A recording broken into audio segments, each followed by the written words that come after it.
החלום שלי. כשהייתי קטנה, הייתה לי מחברת כחולה עם פרחים, והייתי מאוהבת בילד אחד. שנים היינו משחקים עם המתים. שנים הייתי כותבת לו שירי אהבה וניסיונות של מכתבים ששמרתי במגירה.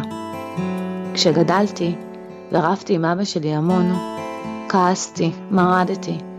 הייתה לי אז מחברת כחולה עם פרחים, שבה כתבתי על כל הפחדים, החלומות, הכעסים.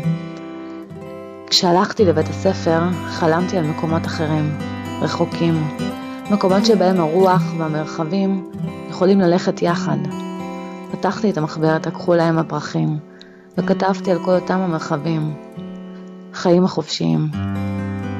בלילות, בהודו רחוקה, באמצע בית קפה עם קפה מאולתר, הייתה לי אז מחברת כחולה עם פרחים, שבה כתבתי על החיים. כשהתחלתי להבין קצת יותר מי הוא אלוהים בשבילי, ואיך אפשר לחיות יותר משמעות, פתחתי את המחברת הכחולה, וכתבתי בה כמה מילים, על לב שבור, על רסיסים ועל חלומות גדולים. גם כשהתפקעתי מרוב שמחה, ברגעים קטנים, ברגעים גדולים, הסתכלתי על המחברת ההיא. כשהתאהבתי עמוקות, כשהסתובבתי במקומות שבהם הכוכבים מאירים, כשהצלחתי לראות את עצמי בבהירות מול עצמי, המחברת העמיקה תחושות. המילים צבעו לי את הצבע.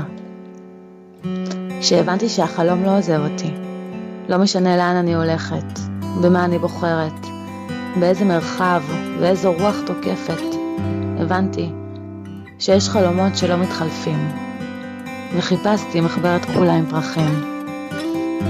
השירים שלי כבר השתנו, פיתחו צורה אחרת, רכפו למקומות חדשים, ואני איתם. אבל גיליתי שאותם הדברים שבערו בי פעם, בוערים בי גם היום. והחלום נשאר בדיוק אותו החלום.